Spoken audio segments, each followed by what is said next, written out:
Puji Tuhan, Shalom Bapak Ibu Saudara. Sekali lagi Shalom, haleluya.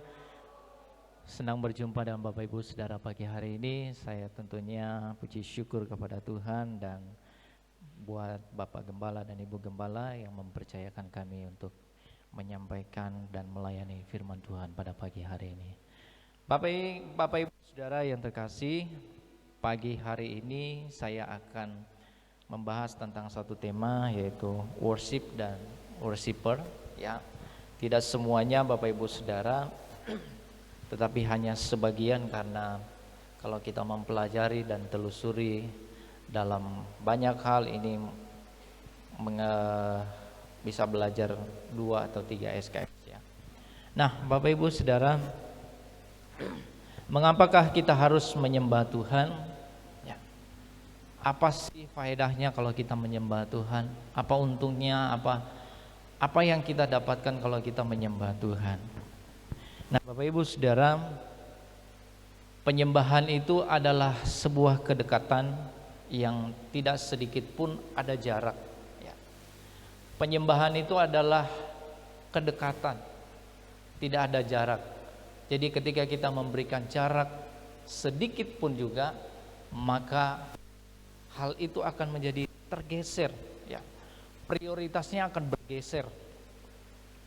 Bukan lagi Tuhan, tapi sesuatu yang ada di dalam hati kita yang lebih berarti daripada Tuhan, ya. Jadi penyembahan adalah satu kedekatan yang tidak bisa kita berikan jarak sedikit pun. Nah, Bapak Gembala sudah memberikan warning bagi setiap kita dalam setiap minggu. Tidak ada persekutuan, bukan tidak ada, tapi masih ditunda persekutuan tiap minggu. Tetapi ada ayat-ayat setiap minggu dikirimkan, bahkan diberikan bagi setiap kita untuk kita renungkan, ya. Untuk memberikan kekuatan dalam setiap hidup kita, untuk memberikan sesuatu yang lebih dahsyat kepada iman kita, supaya makin hari kita makin dekat dengan Tuhan. Kita makin cinta dengan Tuhan. Nah, saya berikan contoh misalnya, ya. Salah satu contoh ini hobi, ya. Hobi saya adalah main bulu tangkis. Saya sangat cinta main bulu tangkis. Tidak ada tidak ada waktu untuk misalnya orang tua, tidak peduli orang tua ada, ya, mertua ada dan lain sebagainya. Tetapi kalau waktunya mau main, saya harus main. Enggak peduli anak lagi rewel dan lain sebagainya, enggak peduli anak lagi buang air besar dan harus dibersihkan air besarnya, saya tidak peduli. Yang penting jam itu saya main, harus main, ya. Atau misalnya seseorang yang punya bisnis yang besar, hari liburnya cuma ada 2, hari lebaran pertama dan hari lebaran kedua. Itu pun dia sangat ya. Dia memberikan prioritasnya kepada hal yang membuat dia menjadi dekat dengan sesuatu yang ada di dalam hatinya. Nah, Bapak Ibu Saudara, siapa dan apa yang kita taruh di tempat yang tinggi dalam hidup kita, itulah yang sedang kita sembah. Hobi, pekerjaan, bisnis, orang tua, anak, ya. Kita menaruh sesuatu yang lebih tinggi dibandingkan Tuhan, itulah yang sedang kita sembah. Tetapi saya percaya bahwa jemaat GPDI Bethesda Bunta menaruh Tuhan di tempat yang paling tertinggi. Amin, ya. Karena prioritas yang utama adalah Tuhan. Nah, mari kita lihat Yohanes pasal 4 ayat 23, apa yang dikatakan oleh firman Tuhan pagi hari ini. Yohanes pasal yang keempat ayat 23. Saya akan membacakannya bagi Bapak Ibu Saudara. Tetapi saatnya akan datang dan sudah tiba sekarang, bahwa penyembah-penyembah benar akan menyembah Bapa dalam roh dan kebenaran. Sebab Bapa menghendaki penyembah-penyembah demikian. Dalam terjemahan lain, saudara, dalam versi bahasa Inggris, saya akan membacakan juga bagi Bapak Ibu Saudara sebagai pembanding, ya. Dikatakan di sana, but the hour cometh, now is, when the true worshipper shall worship the Father in spirit and in the truth, for the Father seeketh such to worship him. Ada kata seek di sana. Jadi dalam bahasa Indonesia, kata yang digunakan adalah kata menghendaki. Tetapi dalam terjemahan lain dipakai kata seek, ya. Father seek, yaitu mencari. Nah, Bapak Ibu Saudara, misalnya saudara sedang mencari sesuatu barang, misalnya sepatu, ya, sepatu Nike, merek Nike. Ini amat penting bagi saudara, ya. Saudara mencari di Lazada, di Tokopedia dan lain sebagainya, kok nggak dapat model yang kayak begini. Tetapi dalam waktu saudara mencari, ada satu toko tertentu, dia menyediakan yang saudara inginkan. Nah, ketika saudara menemukan, saudara begitu senang, saudara begitu bahagia, dan yang saudara kehendaki adalah barang tertentu. Nah, begitu juga dengan ayat yang disampaikan bagi kita pada pagi hari ini, bahwa Tuhan Bapa kita di sorga sedang mencari penyembah-penyembah yang benar di dalam roh dan kebenaran. Dan itulah yang dikehendakinya. Dia mencari saudara dan saya. Dan waktu dia menemukan model seperti saudara dan saya, dia begitu senang dan antusias. Dia antusias, dia memberikan kasih setianya bagi saudara dan saya. Dia mencari saudara sebagai penyembah yang benar, yang menyembah dia di dalam roh dan kebenaran. Nah, ketika dia menemukan kita, dia begitu bahagia. Dia begitu sukacita karena dia menemukan orang yang dia sudah tebus 2000 tahun yang lalu dan menyembahnya, mengasihinya, mencintainya, memberikan hidupnya bagi Tuhan. Tadi pujian yang kita sampaikan kepada Tuhan, bekerjalah, setialah sampai selama-lamanya. Amin, Bapak Ibu Saudara. Nah, mengapa kita harus menyembah Tuhan?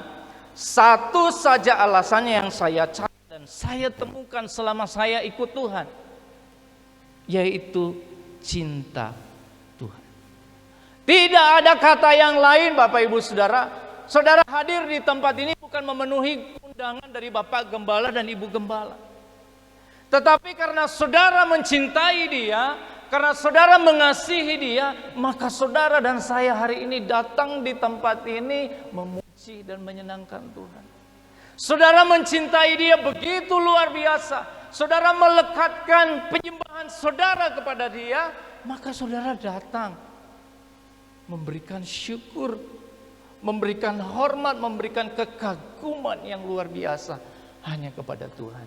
Tidak ada yang lain, saudara. Saudara mengasihi, saudara mencintai dia. Nah, kalau cinta Tuhan kepada kita, itu nggak bisa diragukan, saudara. Nggak bisa diragukan. Dan itu tidak ada duanya. Tidak bisa dibeli dan tidak bisa ditukar dengan emas, perak, harta dan lain sebagainya. Cintanya kepada manusia bagi orang yang berdosa maupun orang yang sudah ada di dalam Tuhan, itu tidak perlu diragukan lagi. Tetapi cinta kita kepada Tuhan kadang up down, saudara. Manusiawi, betul enggak? Kadang pasang surut. Dan itulah yang mesti harus kita jaga setiap saat kepada dia, saudaraku. Jangan kita memberikan ruang dan jarak kepada Tuhan, meskipun dalam mingguan kita belum bertemu di dalam ibadah-ibadah. Tetapi di dalam rumah kita ketemu dengan Tuhan. Amin Bapak Ibu Saudara. Di dalam keseharian kita ketemu dengan Tuhan. Kita dekat dengan Tuhan. Tidak ada jarak yang kita berikan. Karena kita tahu, kita mengenal siapa yang kita sembah. Dalam satu pengenalan kepada Tuhan, ada kata yang luar biasa, yaitu taat. Ketaatan, saudara. Mari kita lihat satu kisah yang luar biasa. Kejadian pasal 22 ayat yang kelima. Sebuah kisah yang menarik dan sudah sangat familiar sekali bagi setiap kita. Ya, bagaimana tentang ketaatan Abraham kepada Tuhan. Kata Abraham kepada bujangnya itu, tinggallah kamu di sini dengan keledai ini. Aku beserta anak ini akan pergi ke sana. Kami akan sembahyang. Sesudah itu kami akan kembali kepadamu. Perhatikan saudara, ada dua kata kunci di situ. Yang pertama adalah kami akan sembahyang. Kami akan sembahyang. Dan kata kunci yang kedua, sesudah itu kami akan kembali kepadamu. Luar biasa saudara. Ya. Dua kata kunci ini adalah kata yang luar biasa yang kita bisa menjadikan ayat ini menjadi rema dalam setiap hidup kita. Ya. Ini ceritanya Abraham disuruh untuk mempersembahkan Ishak. Benar ya? Dipersembahkan Ishak kepada Tuhan, dan yang minta itu adalah Tuhan, bukan gereja, bukan negara. Padahal Ishak diberikan oleh Tuhan. Tetapi Tuhan meminta kepada Abraham supaya Ishak dipersembahkan kepada Tuhan. Ya. Lihat saudara bahwa penyembah yang benar akan melahirkan hati yang benar. Dari hati yang benar akan timbul satu iman percaya pada Tuhan. Dan ketika hati kita sudah percaya, akan timbul yang namanya ketaatan. Abraham disuruh untuk mempersembahkan Ishak, tetapi dia berkata dengan imannya, kami akan sembahyang dan kami akan kembali kepadamu. Perhatikan secara logika saudara, nggak mungkin, karena dia akan mempersembahkan Ishak, bawa Ishak, dan Ishak ini akan dibunuh saudara, akan disembelih sebagai korban persembahan. Tetapi imannya berkata, kami akan kembali kepadamu. Luar biasa saudara. Saya merenungkan ayat ini, betapa memang Abraham tidak salah dijadikan sebagai bapa orang percaya. Amin saudara. Karena dia menyembah Tuhan. Dan dia mengenal siapa yang dia sembah. Tidak gampang Bapak Ibu Saudara, beban mental yang dipikul oleh Abraham. Dia disuruh untuk mempersembahkan Ishak. Bapak Ibu Saudara, ada salah satu contoh di Matius pasal 19 ayat 16 sampai 26. Tidak perlu kita baca, tapi boleh saudara catat. Ada salah satu contoh orang yang ikut Tuhan, orang yang mengasihi Tuhan, tetapi pada akhirnya dia gagal sendiri, bukan karena orang lain, tapi dia sendiri membuat dirinya menjadi gagal, menjadi penyembah yang benar pada Tuhan. Ya. Matius pasal 19 ayat 16 sampai 26. Ada seorang anak muda datang kepada Yesus berkata, "Guru, perbuatan baik apa yang harus kuperbuat untuk memperoleh hidup yang kekal?" Yesus berkata, "Jangan membunuh, jangan berzina dan lain sebagainya." Lalu pemuda ini berkata kepada Yesus, "Semua itu sudah saya lakukan. Apalagi yang perlu saya lakukan?" Dan Yesus berkata kepada dia, pulang dan jualah hartamu. Bagikanlah hartamu itu bagi orang miskin. Lalu apa yang dia alami, anak muda ini begitu sedih dan begitu murung. Kenapa, saudara? Karena banyak hartanya.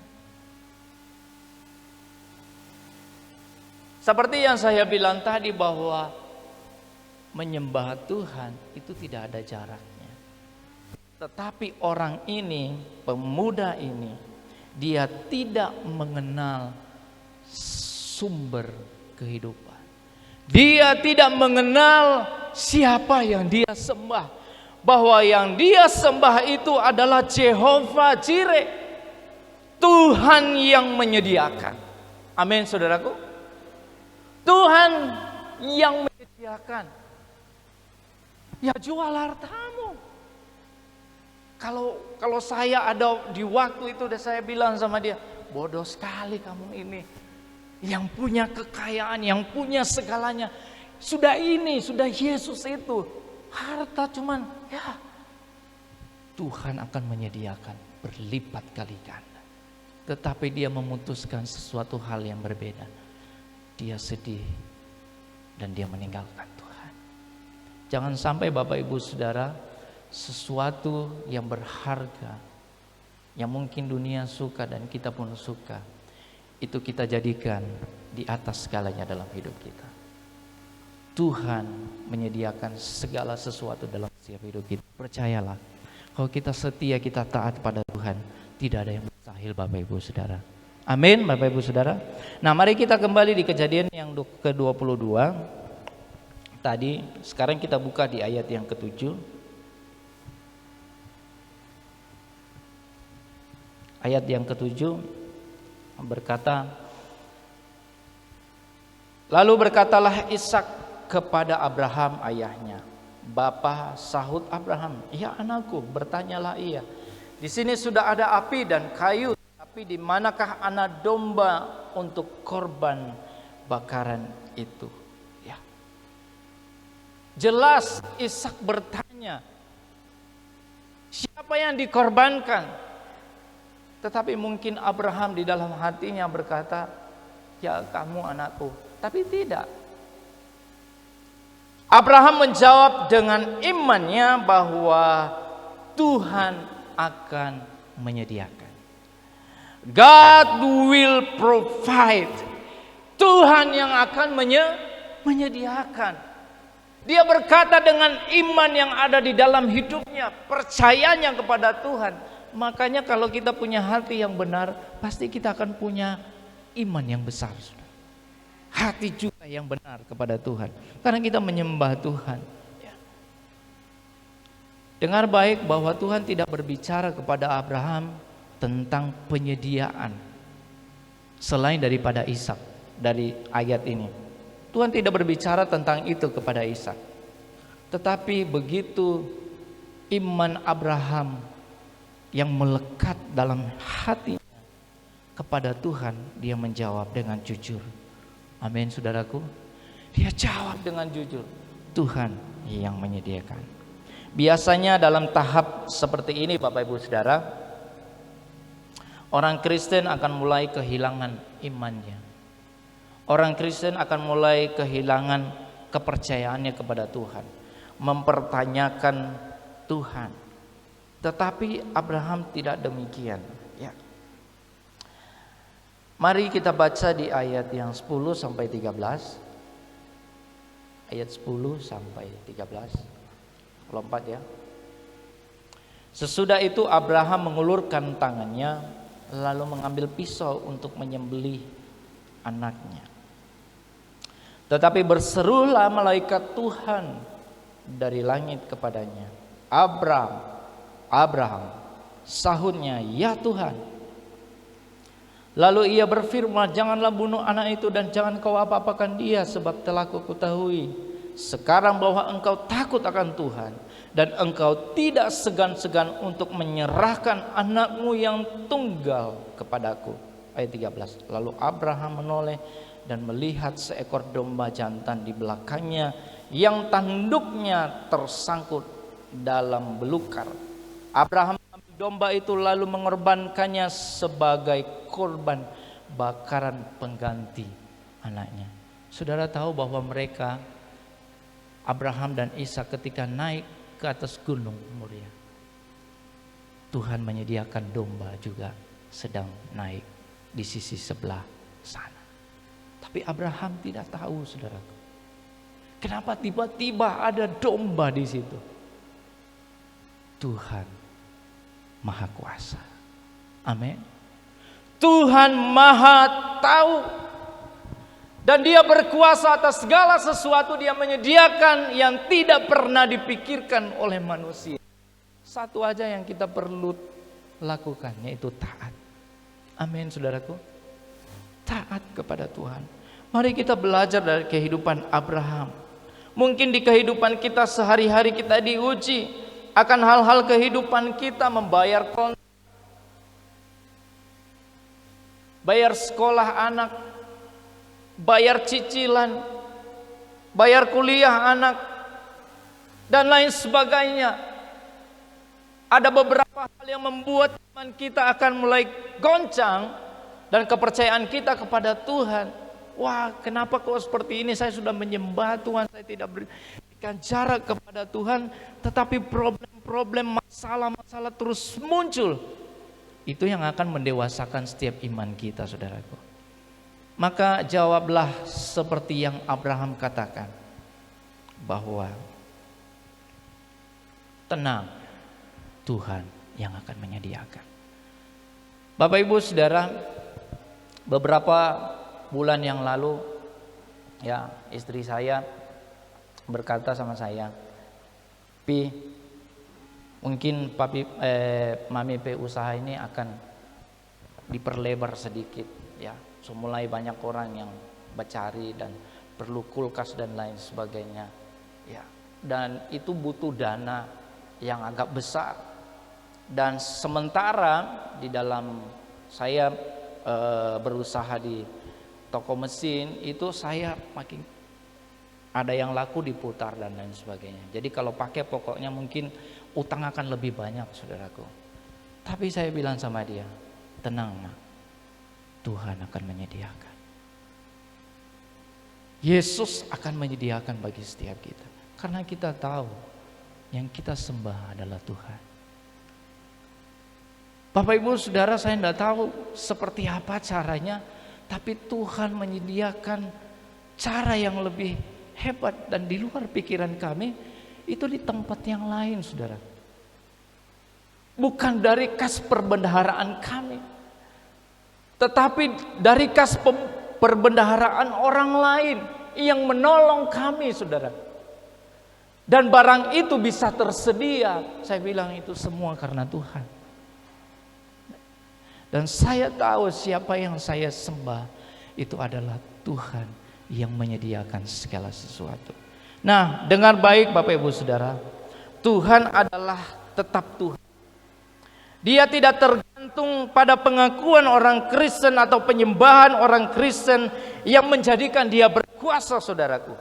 Saudara menyembah Tuhan, tidak menyembah Tuhan, dia tetap Tuhan adanya. Kita tidak menyembah Tuhan, dia tetap Tuhan adanya, Bapak Ibu Saudara. Dia tidak kekurangan apapun. Tetapi kita yang kurang, saudaraku. Spirit kita makin berkurang. Roh kita yang menyala-nyala kepada Tuhan makin berkurang kepada Tuhan.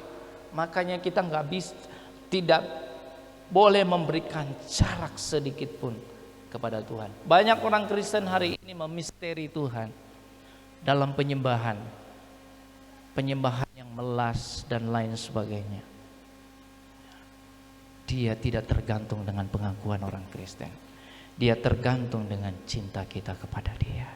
Hati yang benar, Bapak Ibu Saudara. Menjadi penyembah yang sejati bukan hanya sekedar menyenangkan Tuhan, orang lain diberkati pelayanan hebat dan lain sebagainya. Tetapi dalam hal keseimbangan dalam hidup kita, kita nggak seimbang, saudaraku. Ada banyak pelayan Tuhan, ada banyak hamba-hamba Tuhan yang melayani hebat dan luar biasa diurapi, tetapi setelah turun di atas mimbar hidup mereka kacau dan lain sebagainya, rumah tangga mereka kacau, saudaraku, ya, selingkuh dan lain sebagainya. Beberapa saudara saya mereka adalah orang-orang pelayan Tuhan di kampung saya, saudaraku, tetapi saya melihat lagak-lagak mereka ini orang yang agamawi yang luar biasa. Seminggu itu mereka melayani dengan luar biasa, saudaraku.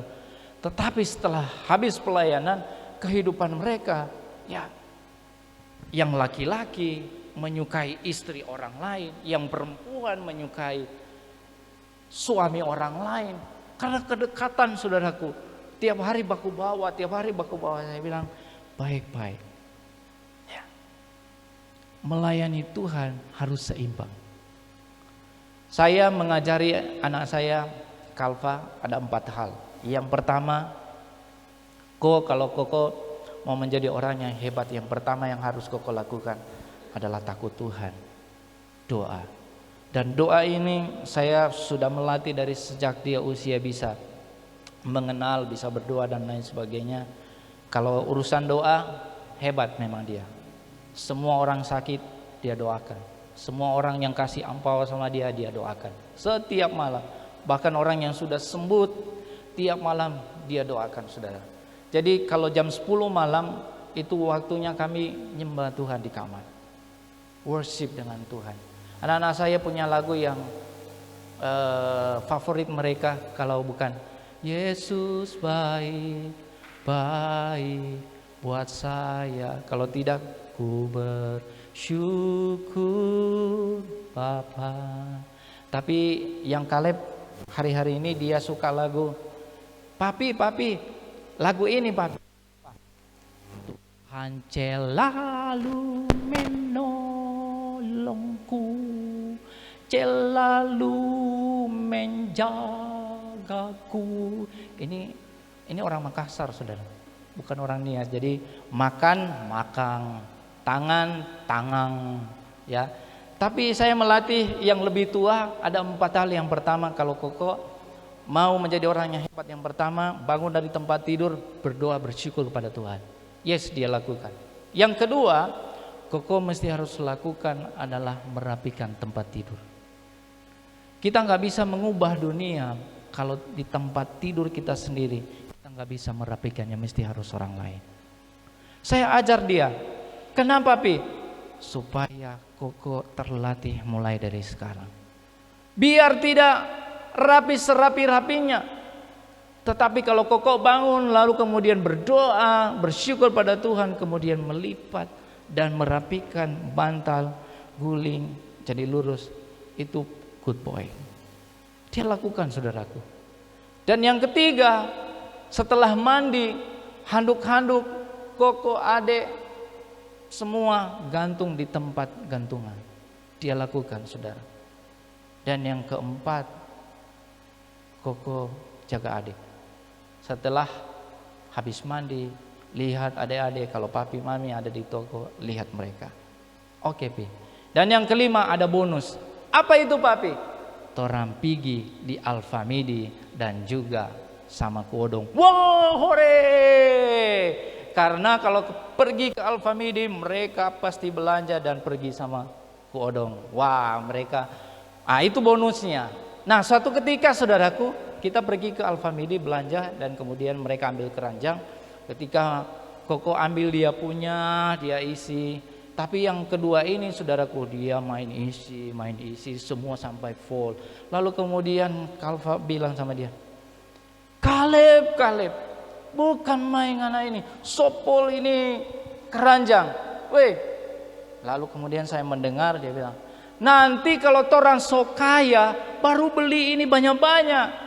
Lalu saya mendengar itu, saya minggir, saudara. Itu tante yang mendengar hal itu, dia tawa tak giling-giling. Saya bilang, bukan sampai anak ini. Saya minggir, saudaraku. Nanti torang sok kaya memang dia isi semua sampai full, saudara. Dia ambil dia kasih pol itu keranjang. Wah, puji Tuhan, Kaleb luar biasa. Jadi kalau pergi setiap hari Sabtu itu mereka waktunya untuk pergi untuk berbelanja, saudaraku. Karena dari hari Senin, Selasa, Rabu waktunya mereka tidak berbelanja. Tapi biasanya juga hari ini belanja, besok minta lagi, saudaraku. Pusing pening kepala. Ya, tapi puji Tuhan itulah anak-anak. Ya. Nah, saudaraku, waktu kita menyembah Tuhan itu adalah ekspresi hati kita. Kita menyembah Tuhan bukan karena supaya kita sukses, supaya kita sembuh dari sakit, supaya kita berhasil dalam pelayanan, supaya kita berhasil dalam pekerjaan. Itu namanya penyembahan setengah benar, saudaraku. Memang benar kita menyembah Tuhan untuk mendapatkan sesuatu, tapi tidak. Abraham, dia menyembah Tuhan, dia memberikan sesuatu kepada Tuhan. Dia bawa anaknya yang berharga yang sudah dia tahu bahwa Tuhan sudah kasih kepada dia. Tapi Abraham memberikan anaknya. Ekspresi hati kita, kekaguman kita kepada Tuhan, Bapak Ibu Saudara, itu yang akan membuat kita berbeda. Jadi kalau ada orang Kristen hari ini nyembah Tuhan karena minta supaya dia berhasil, supaya anaknya berhasil dan lain sebagainya, tokonya berhasil, usahanya berhasil, studinya berhasil, sakitnya disembuhkan, itu namanya penyembahan setengah benar. Tapi menyembah yang benar adalah memberikan hati kita sepenuhnya pada Tuhan. Amin, haleluya. Puji Tuhan Bapak Ibu Saudara. Saya tutup dengan hal ini. 1 Korintus 2 ayat 9.